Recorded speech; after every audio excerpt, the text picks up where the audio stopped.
to share her experience, trying strengthening her for 15 minutes. The floor is yours, Nikoleta. Thanks so much, JC. Hi, everybody. My name is Nikoleta. I'm an alcoholic.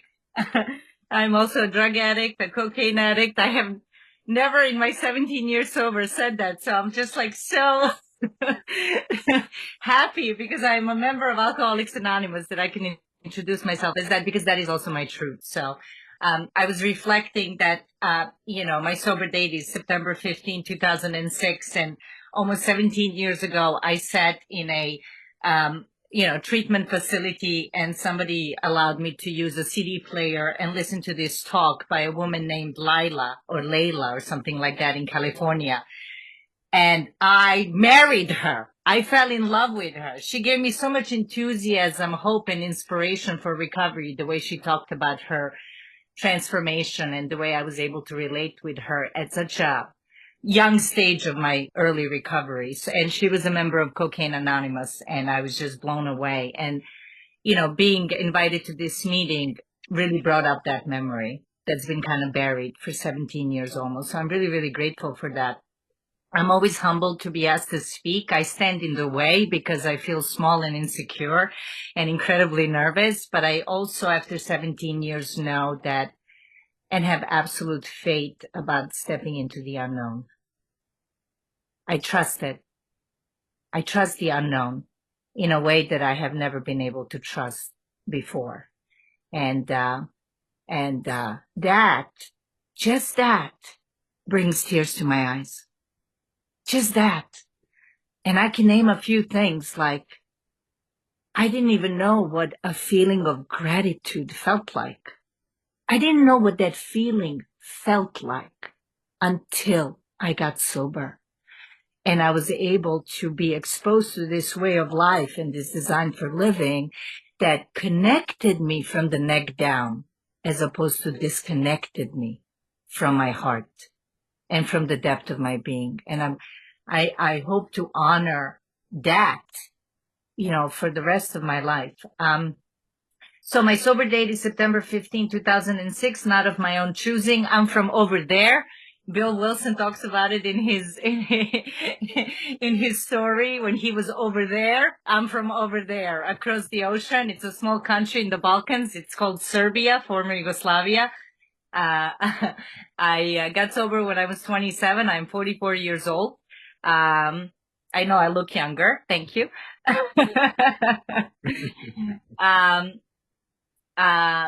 was, raised in an alcoholic family. It was a broken home. My earliest memory was my mom throwing dad out of the house and the bottles getting thrown out of the house. And that is the very first memory in my childhood. I think I was like 4 or 5 years old. I entered this room. It was dark. I could feel the energy of tension. I experienced fear immediately. It was immediate fear that I experienced. I clenched up, my whole body clenched up. And I guess something in my little brain registered that life was not safe for whatever reason. And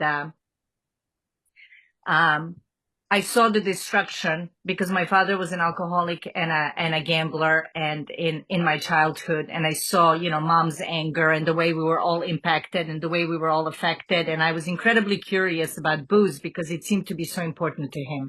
And I was having an effect watching my dad have an effect.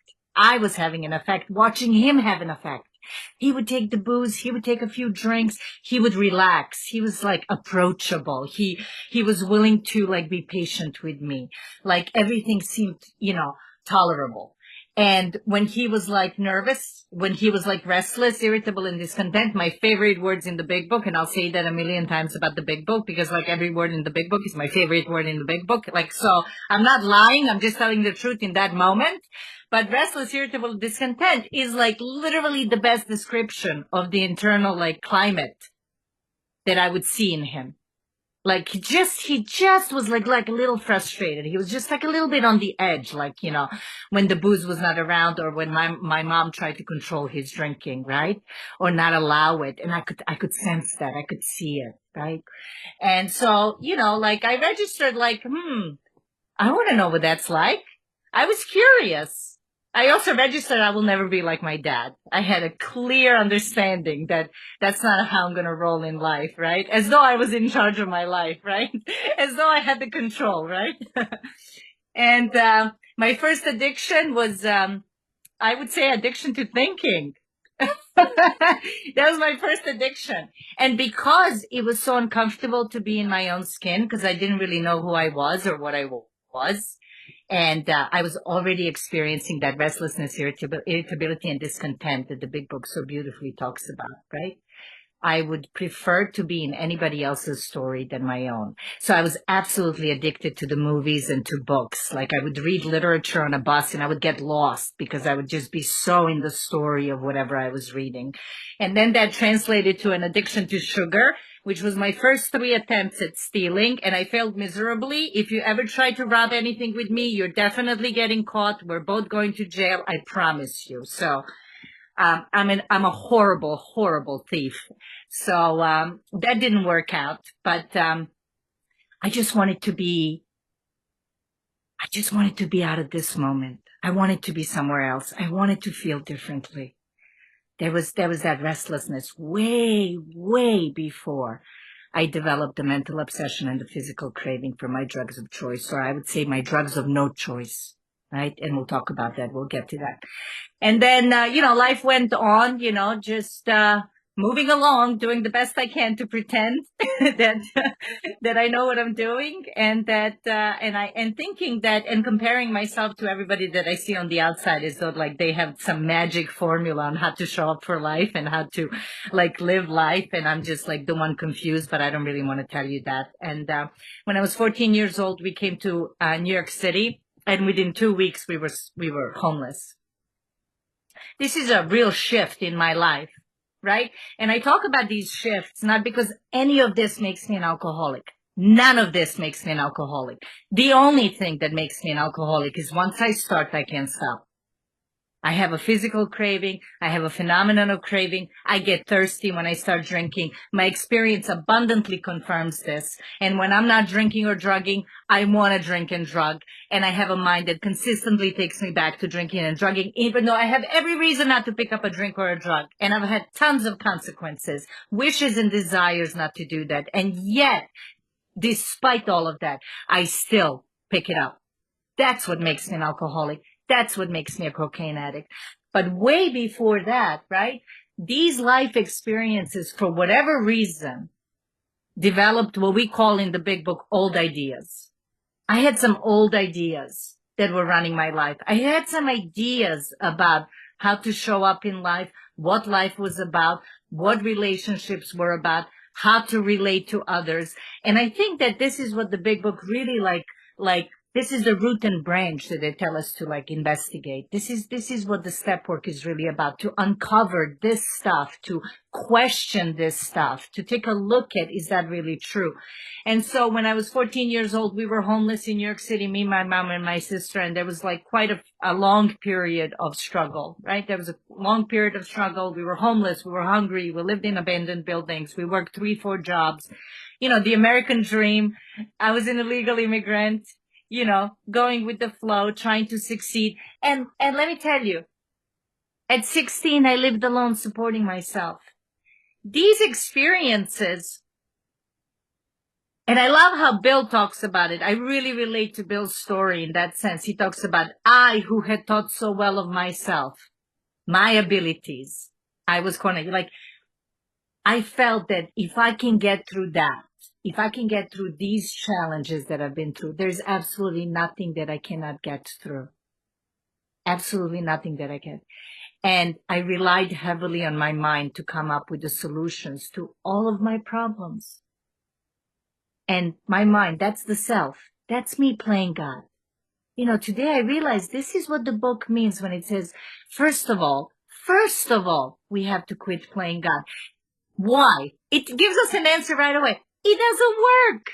But that little statement, it doesn't work. I need to take a look at my life experience to like really sit with that, to really reflect and marinate and internalize. Well, why doesn't it work for us to play God? Why not?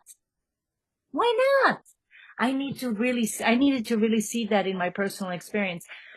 So So I proceeded to play God for the next 11 years, wondering why I needed relief constantly with a nice bottle of Jack Daniels. I was a whiskey drinker. I really like amber colored drinks. Don't ask me why. I have no idea why. Everybody's got their thing. That's my thing.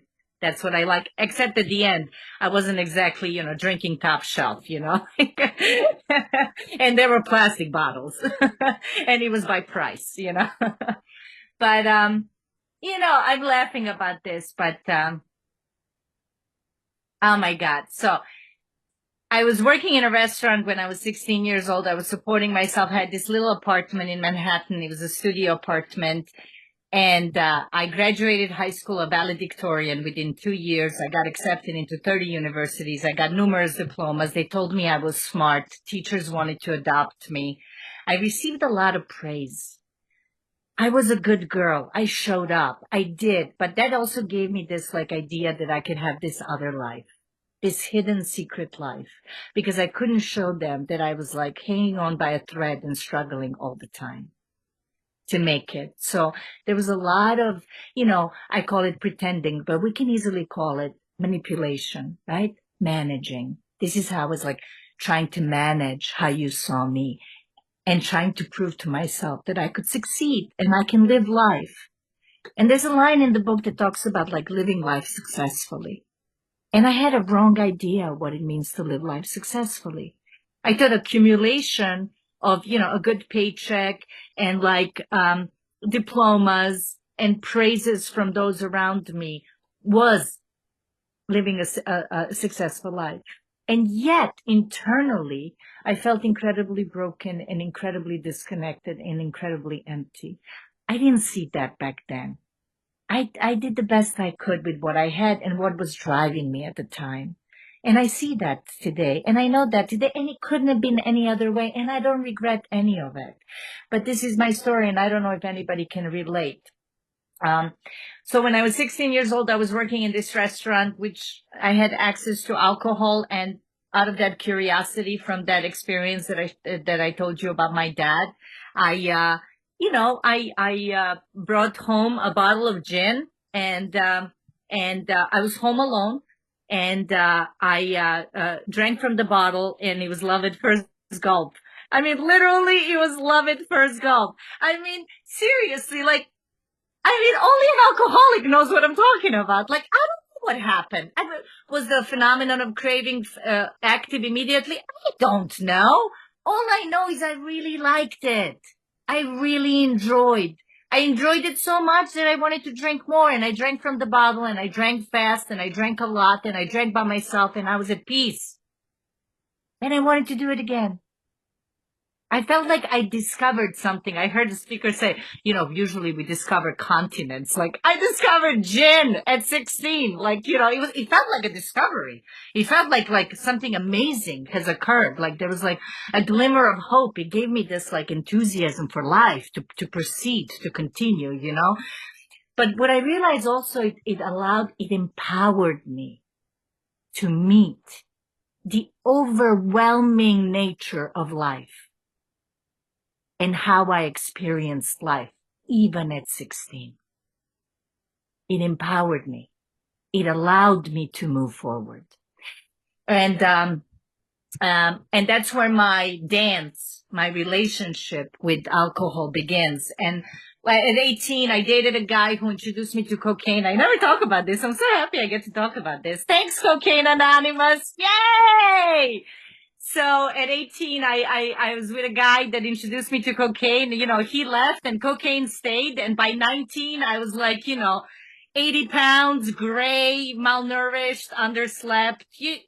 Cocaine addicts know exactly what I'm talking about. And I was like, I can't do this. I can't do this anymore. At 19, I was ready for treatment. And, I was like, oh, I gotta, I'm going to drink.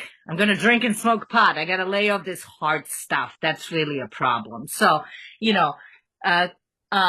I guess I replaced it with booze and I was distracted by other relationships and the drive to succeed and the drive to accumulate more money and praise. And by the time, in my early 20s, I was making six figures. At 14, I lived in an abandoned building, missing 17 cents to buy bread for lunch. I didn't have 17 cents. I went out on the street to look if anybody dropped pennies so that I can buy bread. By 20, I was making six figures. When Bill says in his story, I had arrived, boy, had I arrived. I had arrived. I had succeeded. I didn't feel like I had succeeded on some level internally, but externally, I felt like I had succeeded in life.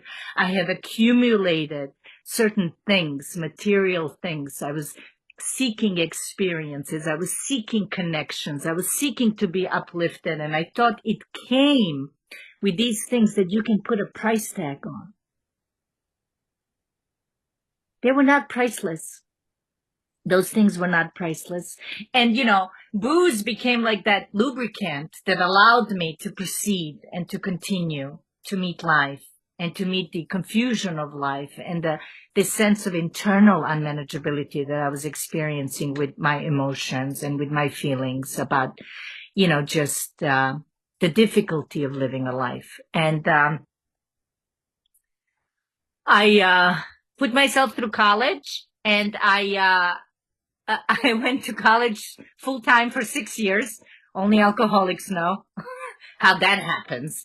I kept changing my mind, and, like certain, certain semester would be really good. I would be on my game. And then some semesters would be like, all right, too many long weekends, I overshot the mark. Too many, like, I gotta lift myself up and try harder and manage life better. That was really unmanageable. There was just like this like up and down, this like unmanageability, this like inability. There was no consistency. There was no stability. There was no serenity. There was no, I just tried to manage better. I tried to wrestle satisfaction out of life by managing better and pretending better. And I decided to graduate with a philosophy degree, and for that I had to write a thesis. And my thesis was 50 pages in my own words of proof that there is no God. Now, that's funny. That is really funny, because it is absolutely the most important relationship in my life today. I mean, that tells you just how out to lunch I was. I mean, I had no clue. I had no clue. This is what the mind is capable of. Not just my mind, your mind too. I'm talking about your mind too. This is what the mind is capable of. I mean, talk about the delusion. Talk about creating a virtual reality in my mind and trying to prove it and publish it in order to get a college degree that I'm paying for. Meanwhile, I'm sitting in classes with whiskey in my Snapple bottle, cocaine in one pocket, pot in the other pocket, and I'm thinking, like, I'm smarter than everybody else. I know what the hell I'm doing. Like, this is like, no big deal. Like, I got this. I got this. And this is one of a million stories that we can talk about. And, some of them are really, really funny. And they are. And it's great that we have levity about our stories, and that, like, but there is something to be said about the end of my drinking and drugging, where there's a line in the book that talks about demoralizing, incomprehensible demoralization, right? That wasn't an experience, guys. That was my state of being at the end. That wasn't an experience. That wasn't something I experienced at the end one night or one morning that I came to. That became a state of being. The hideous four horsemen that the book talks about, terror, bewilderment, frustration, and despair, they were my roommates. They were with me at all times. They sat on my shoulder, whispering in my ear 24/7. I had to numb myself. I had to escape my own self. That's what I was escaping. So I told you, first it was like this cocaine, and then it was like this booze, and then they married. Oh my God. Anybody who knows what I'm talking about knows what I'm talking about. When alcohol and cocaine gets married, I was off to the races. I was 120 pounds, but I drank like a 350 pound, like construction worker for days, like, and I was still standing straight. Like I closed every bar. I went to every dive club, dive bar. I just went on and on and on. And New York City didn't make it harder. New York City made it very easy. Very, very easy. You know what I mean? So, so I would say that the merging of these two sped up my bottom. The fact that I lived alone from 16, that I didn't answer to anybody, that it was all my own money, that I had no running partners, that nobody cleaned up my mess. And that in those next following 11 years, my bottom was so significant that, let me tell you, 17 years later, I am still honoring I am honoring a split second that occurred on September 14, 2006. That's how significant it was. And I can't even tell you what happened, except I got so exhausted and tired. I was cornered. I was defeated.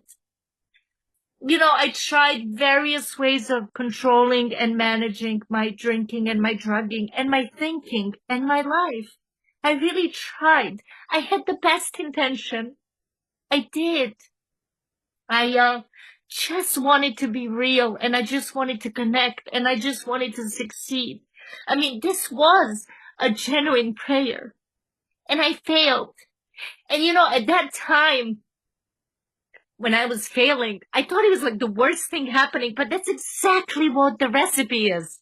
I see today that that's the recipe for success, is for us to fail at our own ways. I see that everything that I lost, and I lost everything, and I mean everything, it needed to be taken away for me to tell the truth and to see the truth, because it was clouding me.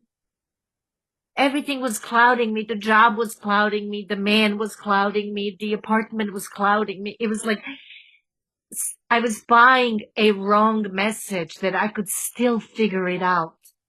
And I had a mind that was still telling me that you'll figure it out. Tomorrow you'll try this, or there's somebody to blame, or if you shift this, or if you do this. And that's a way that the mind exerts like control, right? And I was never taught that I could question my mind. Recovery gave me that. Recovery taught me I could question my mind. I mean, who questioned their mind back then? Like, mine said left, I went left. The mind said right, I went right. The mind said you're so and so.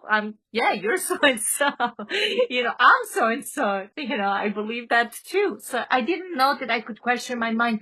I had no sense of pause. I didn't understand that I was being driven by these old ideas and the emotions and the feelings that come about as a result of that. So, I don't know, in the beginning of 2006, I got a warning letter from this 6-figure job because I was sending messengers out to buy me like airplane bottles, because I didn't understand why I would get thirsty after a liquid lunch.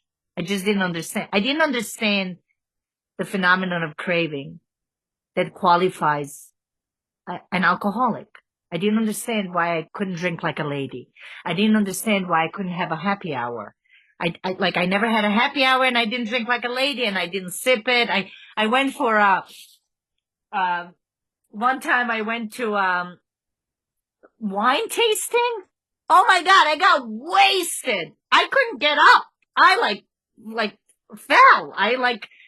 Why would you like swirl that thing in your mouth and spit it out? Like I like, even that was like not, it didn't feel like right to me somehow. And, but like I disregarded these like little experiences, because, like when we do these things, we also have like some non-alcoholics and non-drug addicts around us, and they just seem to do it differently. And they just seem to have the break, and they just seem to like, well, hey, Nick, come on, Nick, it's midnight, it's Tuesday, like, oh, come on, one more, like, I mean, this was like on and on and on. I thought it was because I'm Serbian. I was like, I'm Serbian. Yeah. I'm Serbian, or like, I was just more intense, and, but I see it now. I see right now that these are like, this sense of different has a lot to do with what I suffer from, has a lot to do with, and the progression of it is very, very obvious to me. And in early 20s, it was, a weekend and here and there, and it was fun, and I would just lift myself up and proceed, and I could not sleep for days, and not even, you couldn't even see it. And I had a great ability to take in a lot of booze and still stand. But by the time I was 27, I was miserable. And so, the book talks about what I was like, what happened, and what I'm like now. It doesn't say what it was like. And I say this in the context of my old ideas and to allow you to get to know me and my thinking and my reflection and my inventories and how I see it today and how it all kind of connects into my perception. But really, the truth is, what I was like is that I heavily relied on my mind to come up with all the answers on how to live my life. And I lived my life from the neck up. And I was really disconnected from the depth of my being. And I was really not able to stay still and be in stillness. And I didn't trust life. What I was like is that I didn't trust you, and I didn't trust life. And I thought everybody played a game. And I didn't think that anybody, and I didn't feel safe. I didn't feel safe. And we translate that as how fear is the corroding thread that drives all of our decision making. And how this process of recovery is really about faith. It's about trust. That's the transformation. I mean, the 12th step says, having had a spiritual awakening. Well, what that means that my spirit was asleep. What I was like is that my spirit was asleep. That's what I was like. And as a result of failing in all of my ways to manage and control my thinking and my drinking and drugging was a tangible way for me to experience powerlessness, which is what I don't want to admit. I want security. I want to think that I'm in control. I want to know what's around the corner. I want to be in charge, even if I don't say it. Everything about the mind is designed to wrap its mind around that and to comment about that. That's what, because it really knows deep down inside that, like, this is a free fall. Life is unpredictable. I don't know what tomorrow brings. And I don't want to experience that. I don't want to experience what I don't want to experience, and I want more of that good stuff. And I think life is that. That's not life. So this was a truth-seeking and a truth-telling experience, which, when I aligned with it, made me feel alive. That's how I successfully meet life. To successfully meet life is to allow all of life to be life. And that includes grief and loss and heartbreak and difficulty and challenges and rising above that.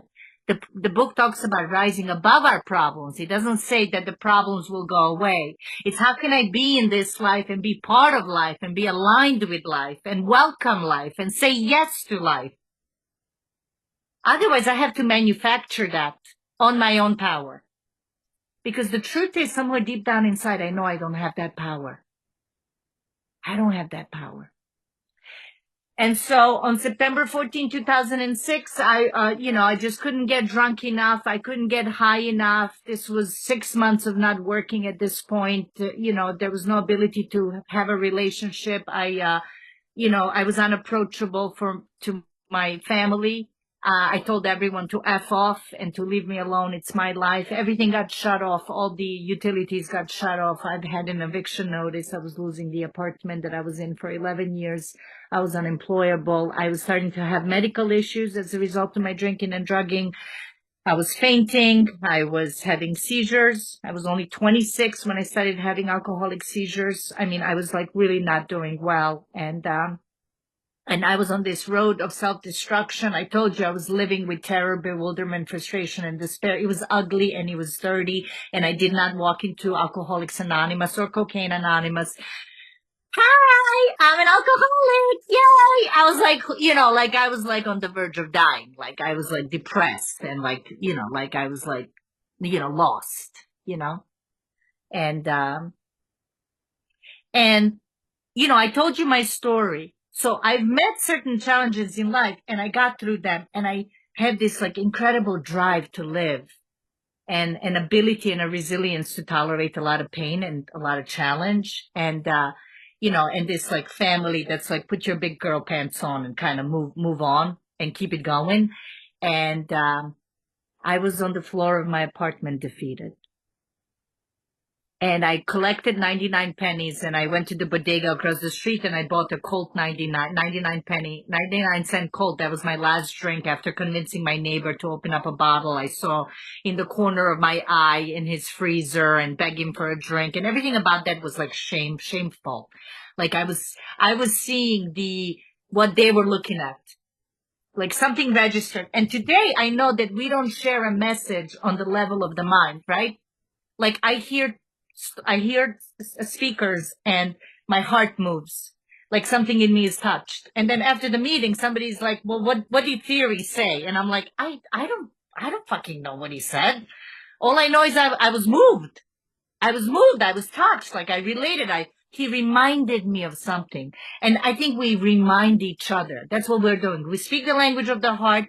We talk about the things that deep down inside we actually know to be true. And then we have an opportunity to remind each other of these things. And, but in non-sober life, I saw the message carried through the eyes of the bodega guy, who I always thought he was the bomb. Like, I was like, that's my neighborhood. Like, the bodega guy is the bomb. And I saw him looking at me as though I was the bomb. I saw that look. It reflected back. And, I couldn't do it anymore. It was over. I tried everything. I failed at everything. I couldn't live anymore. I couldn't go on anymore. I was tired. All of those feelings that any alcoholic and drug addict knows what I'm talking about in that darkness. How dark it is before the dawn. How dark it is before the dawn. I was only in the darkness at that time. But I was contemplating how to end my life. That was my final solution. So I share that because that's the best I come up with. That's the best my mind comes up with. Recovery is pregnant with possibility. Pregnant with possibility. My mind, limited. The best that Nikoleta comes up with is to end my life. That's my solution to my problem. And I guess something in me wanted to live more than it wanted to die, because it's the most honest prayer I've ever said in my life, and that means to be on your knees in your heart. I was on my knees in my heart. That's how humbled I was by this experience. I can't do this anymore. I can't do this. I wanted help. I wanted help so desperately. I like failed at helping myself. I couldn't do it anymore. And something broke open, and time stopped. And there was a manipulated pause in my life on September 14, 2006, under the influence of alcohol. The power of truth goes deep. The power of God goes deep. There's a line in the book that says the power of God goes deep. The power of God goes so deep that it's not conditional on us being clean and sober. It can penetrate at any time, anywhere, for anybody. And something shifted. Time stopped. There was an intuitive thought that came to get a quarter from a neighbor, the same neighbor I begged for a drink, and to go to a payphone on the corner and call my sister and ask for help. And she said that I said to her, I can't do this anymore. Please help me. I can't go on like this anymore. And that's where my journey of recovery begins. And this is where the red carpet of recovery and spiritual growth and this journey really rolled out for me. And what was the prevailing experience? I was broken open. I was, I was the byproduct of that kind of step one experience is always willingness. I'm not willing. I don't produce willingness. That's not something I can create. Willingness is a byproduct of seeing how much trouble I was in. That's the willingness is a byproduct. It's a gift. That's the grace that they talk about, the moment of clarity, the grace, the experience of surrender is that I was surrendered. I didn't surrender because that would say that I'm in control, that I could have done something about it. No, it was actually a process of taking away everything that stood in the way of that happening. All of my efforting at controlling my life and my drinking and my thinking that I can do something about it, because on the floor of my apartment that night was the first time that I said, I can't stop drinking, period. I drank when I didn't want to drink, and I drugged when I didn't want to drug. There is to me no greater example of powerlessness than when we ourselves don't want to do it. Forget the external circumstances that might be helping the case. The kids, the probation, the legal issues, the arrests, the DUIs, whatever it is. How about, have you ever drank or drugged when you didn't want to? What's that? That to me is just mind-blowing. To me, that pauses me and puts me in reflection. And I'm the luckiest girl in the world. Did I tell you I'm the luckiest girl in the world? Guys, I'm the luckiest girl in the world, okay? Because I don't even know, they shipped me off to some treatment in Pennsylvania. I learned how to shovel snow for the first time. I'm such a city girl. I don't even know how to work those things. But I didn't want to leave. Another byproduct of surrender is like my second best solution to my problem of alcoholism and drug addiction was to lock myself up. Like, okay, so it's either kill myself. Okay, no. So then stay locked in. That's not being a free range alcoholic. That's not a free range. I want to be a free range addict. I mean, we're talking about freedom here. They're selling freedom, not relief, not getting cleaned up for a month or two, not a vacation, transformation. But the best I could do without being exposed to the steps, without being led by a sponsor that was versed in the big book of Alcoholics Anonymous, the best I can do still, even with the experience of surrender, was to lock myself up. And so I locked myself up for 4 months, and I didn't want to leave. A bubble. And you know, the moment that I went to a sober house in New Jersey, and when I was 4 months sober, and 2 days later I met my sponsor, and she's my sponsor to this day. And she transmitted a message, first of all, with her eyes. There was something about her eyes. Abby in Bill's story talks about that. Abby sits across from Bill. He comes to 12-step him. He says there's something about his eyes. He's inexplicably different. Bill Wilson knows that Abby drank more than him. He always thought that Abby was a worse alcoholic than him. Abby did no preaching. He told the truth. He stood there, fresh skin and glowing, but he did no preaching. She transmitted a message of recovery by just how attractive she was. That's the attraction better than promotion. My sponsor, she had something about her eyes. She had humility and confidence at the same time. I would look at her and I was intimidated, but I felt safe with her and understood.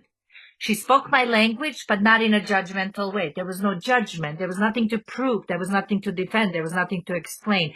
And I wanted what she had. And she didn't even have to use too many words. That's the depth of transformation. That's how message gets carried. I felt safe with her. She had an awake spirit.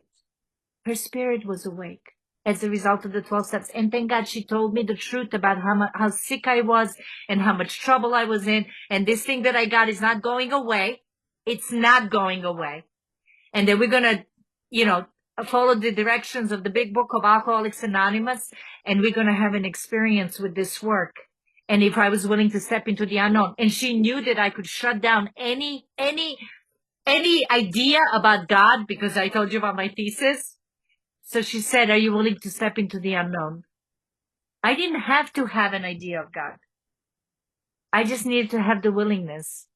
I needed to have the willingness to not know. I needed to have the willingness to step into the unknown. And that willingness was already present because of my step one experience. And I always say the step one experience, that experience of powerlessness, I think is the most powerful experience for us in many ways. And I really see it that like step one for me was not that I can't drink or I can't drug or I shouldn't. When I realized that I will, no matter what, that was scary.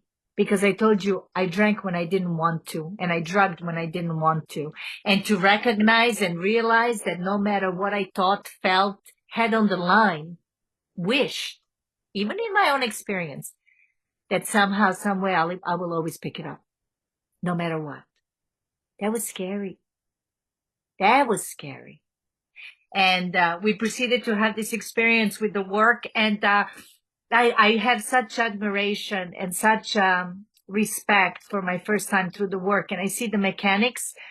They can be important, but they're not as important as the sincerity and the earnestness and the honesty and the willingness that we bring to the work. I really see that we see whatever we need to see at the time when we're doing it honestly. And the book met me where I was at. And the first 5 times I read it, it was Japanese. I could only relate to Bill's drinking and thinking and feeling. I couldn't like this rocketed into 4th dimension of existence and like all this weird stuff you guys are talking about that I can't really relate to. And I don't think that I can have a personal relationship with a God of my understanding or misunderstanding or God of its understanding. I didn't, that's not how I roll. That's the best my mind would come up with.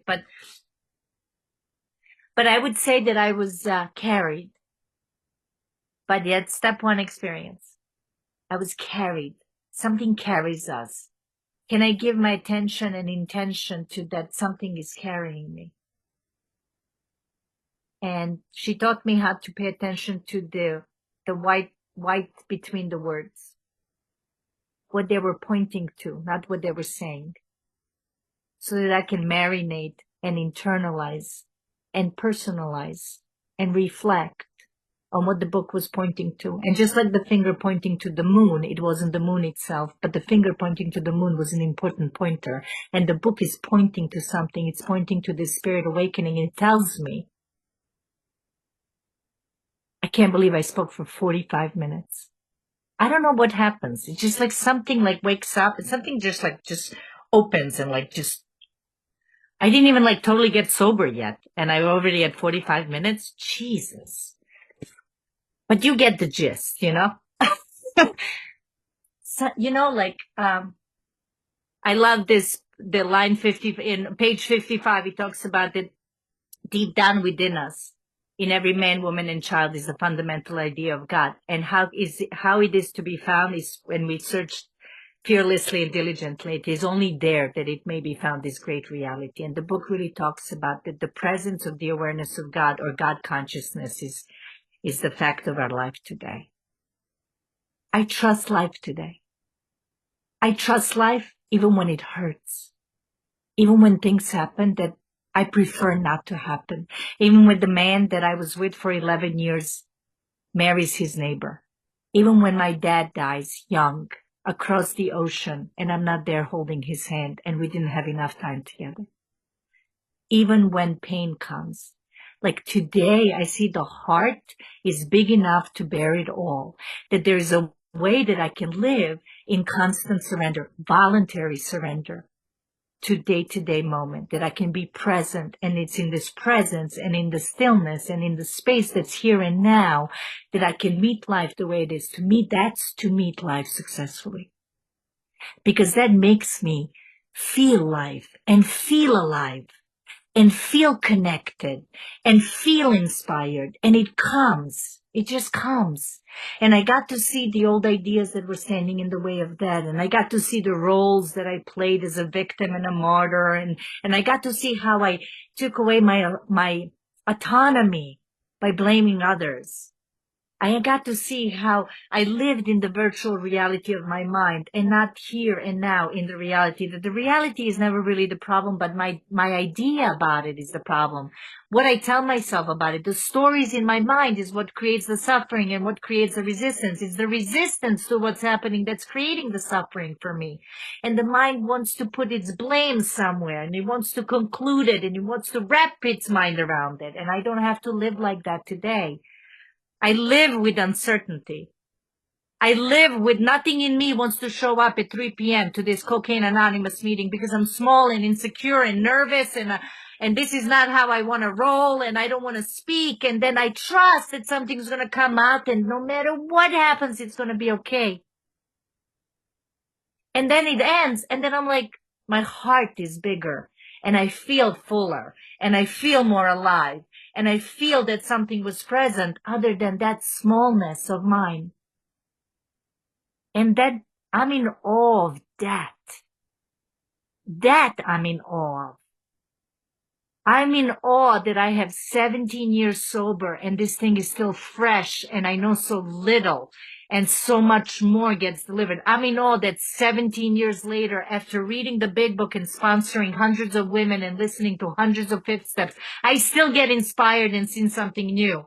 Because I'm having different experiences in my sobriety. Because there's one thing to do your fourth step and blame it all on drinking and drugging. It's a whole nother thing to do your fourth step at 5 years sober, 10 years sober, 15 years sober, and see how I still am afraid. I get afraid.